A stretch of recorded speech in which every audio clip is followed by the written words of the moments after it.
ಭಾರತ ವಿರೋಧಿ ನೀತಿಯನ್ನ ಅನುಸರಿಸುತ್ತಿರುವ ಮಾಲ್ಡೀವ್ಸ್ ಸರ್ಕಾರ ಭಾರತಕ್ಕೆ ಮತ್ತೊಂದು ತಾಕೀತನ್ನ ನೀಡಿದೆ.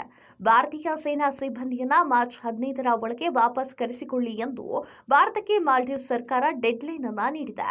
ಮಾಲ್ಡೀವ್ಸ್ ಅಧ್ಯಕ್ಷರಾಗಿರುವಂತಹ ಮೊಹಮ್ಮದ್ ಮಜೀರ್ ಈ ಆದೇಶವನ್ನ ನೀಡಿದ್ದು, ದ್ವೀಪ ರಾಷ್ಟ್ರದಲ್ಲಿ ಇರುವ ಭಾರತೀಯ ಸೇನಾ ಸಿಬ್ಬಂದಿ ಮಾರ್ಚ್ 15ರ ಒಳಗೆ ಮಾಲ್ಡೀವ್ಸ್ ದೇಶದಲ್ಲಿ ಇರುವ ತಮ್ಮ ನೆಲೆಯನ್ನ ತೊರೆದು ಭಾರತಕ್ಕೆ ವಾಪಸ್ ಹೋಗಬೇಕು ಅಂತ ಹೇಳಿದ್ದಾರೆ. ಚೀನಾಗೆ ಭೇಟಿ ನೀಡಿದ್ದ ಮಾಲ್ಡೀವ್ಸ್ ಅಧ್ಯಕ್ಷ ಮೊಹಮ್ಮದ್ ಮಹೀಸ್ ಚೀನಾ ಅಧ್ಯಕ್ಷ ಜಿನ್ಪಿಂಗ್ ಅವರನ್ನ ಭೇಟಿ ಮಾಡಿ ಮಾಲ್ಡೀವ್ಸ್ ರಾಜಧಾನಿ ಮಾಲೆಗೆ ವಾಪಸ್ ಆದ ಕೆಲವು ದಿನಕ್ಕೆ ಈ ಆದೇಶವನ್ನ ಹೊರಡಿಸಿದ್ದಾರೆ. ಮಾಲ್ಡೀವ್ಸ್ ಅಧ್ಯಕ್ಷರಾಗಿ ಆಯ್ಕೆಯಾದ ಬಳಿಕ ಮೊದಲ ಬಾರಿಗೆ ಚೀನಾಗೆ ಭೇಟಿ ನೀಡಿದ ಮೊಹಮ್ಮದ್ ಮಹೀಸ್ ಆರಂಭದಿಂದಲೇ ಭಾರತದ ವಿರೋಧಿ ಹಾಗೂ ಚೀನಾ ಪರವಾಗಿ ನಿಲುವುಗಳನ್ನ ಬಿಂಬಿಸ್ತಾ ಇದ್ರು. ಅಧ್ಯಕ್ಷರಾಗಿ ಆಯ್ಕೆ ಆದ ಕೆಲವು ದಿನಗಳಲ್ಲಿ ಈ ನಿರ್ಧಾರವನ್ನ ತೆಗೆದುಕೊಂಡಿದ್ದಾರೆ. ಅಧ್ಯಕ್ಷರಾಗಿ ಆಯ್ಕೆಯಾದ ಬಳಿಕ ನೇರಾನೇರಿ ಭಾರತದ ವಿರುದ್ಧ ಮುಗಿಬಿದ್ದಿರುವ ಮೊಹಮ್ಮದ್ ಮಹೀಸ್ ತನ್ನ ಸರ್ಕಾರದ ಅಧ್ಯಕ್ಷೀಯ ಕಚೇರಿಯ ಕಾರ್ಯದರ್ಶಿಗಳು ಆಗಿರುವಂತಹ ಅಬ್ದುಲ್ ಅವರ ಮೂಲಕ ಈ ಪ್ರಕಟಣೆಯನ್ನ ಹೊರಡಿಸಿದ್ದಾರೆ. ಭಾರತದ ಮಿಲಿಟರಿ ಸಿಬ್ಬಂದಿ ಮಾಲ್ಡೀವ್ಸ್ನಲ್ಲಿ ಇರಲು ಸಾಧ್ಯವೇ ಇಲ್ಲ. ಇದು ಮಾಲ್ಡೀವ್ಸ್ ಅಧ್ಯಕ್ಷ ಮೊಹಮ್ಮದ್ ಮಹೀಸ್ ಅವರ ಸರ್ಕಾರದ ನೀತಿಯಾಗಿದ್ದು, ಇದನ್ನ ಆಡಳಿತಾತ್ಮಕವಾಗಿ ಜಾರಿಗೆ ತರಲಾಗಿದೆ ಅಂತ ಮಾಧ್ಯಮ ಪ್ರಕಟಣೆಯಲ್ಲಿ ವಿವರಣೆ ನೀಡಲಾಗಿದೆ.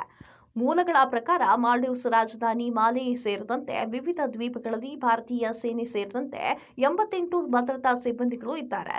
ತಿಂಗಳ ಹಿಂದಷ್ಟೇ ಮಾಲ್ಡೀವ್ಸ್ ಅಧ್ಯಕ್ಷ ಮೊಹಮ್ಮದ್ ಮಹೀಸ್ ತಮ್ಮ ದೇಶದಲ್ಲಿ ಇರುವ ಭಾರತೀಯ ಭದ್ರತಾ ಪಡೆ ಸಿಬ್ಬಂದಿಗಳನ್ನ ವಾಪಸ್ ಕರೆಸಿಕೊಳ್ಳುವಂತೆ ತಾಕೀತನ್ನ ಮಾಡಿದ್ರು. ಇದೀಗ ಹೊಸದಾಗಿ ಡೆಡ್ಲೈನ್ ಅನ್ನ ವಿಧಿಸಿದ್ದಾರೆ. ನಮ್ಮ ದೇಶದ ನೆಲದಲ್ಲಿ ವಿದೇಶಿ ಸೇನೆ ಇರಲು ಸಾಧ್ಯವೇ ಇಲ್ಲ ಅಂತ ಮೊಹಮ್ಮದ್ ಮಹೀಸ್ ಅವರು ಹೇಳಿಕೆಯನ್ನ ನೀಡಿದ್ದಾರೆ. ಭಾರತ ವಿರೋಧಿ ನಿಲುವನ್ನ ತಮ್ಮ ಚುನಾವಣಾ ಪ್ರಚಾರದಲ್ಲೂ ಕೂಡ ಮೊಹಮ್ಮದ್ ಅವರು ಕೈಗೊಂಡಿದ್ದಾರೆ.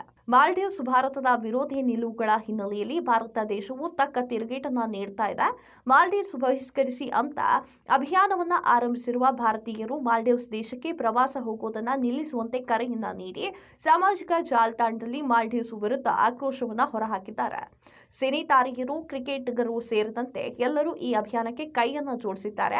ಮಾಲ್ಡೀವ್ಸ್ಗೆ ಪ್ರವಾಸೋದ್ಯಮಿ ಆಧಾರ ಆಗಿದ್ದು, ಭಾರತೀಯ ಹೆಚ್ಚಿನ ಸಂಖ್ಯೆಯಲ್ಲಿ ಮಾಲ್ಡೀವ್ಸ್ ಪ್ರವಾಸವನ್ನ ಕೈಗೊಳ್ತಿದ್ರು. ಬೇರೆಲ್ಲ ದೇಶಗಳಿಂದಲೂ ಭಾರತೀಯ ಪ್ರವಾಸಿಗರೇ ಪ್ರತಿ ವರ್ಷ ಹೆಚ್ಚಿನ ಸಂಖ್ಯೆಯಲ್ಲಿ ಮಾಲ್ಡೀವ್ಸ್ಗೆ ಹೋಗುವ ಮೂಲಕ ಮಾಲ್ಡೀವ್ಸ್ ಭಾರತಕ್ಕೆ ಅತಿ ದೊಡ್ಡ ಪ್ರವಾಸಿಗರ ಮೂಲವಾಗಿತ್ತು. ಈಗ ಮಾಲ್ಡೀವ್ಸ್ ಕೂಡ ಭಾರತವನ್ನ ಕಳೆದುಕೊಳ್ಳುವ ಸ್ಥಿತಿ ಎದುರಾಗಿದೆ.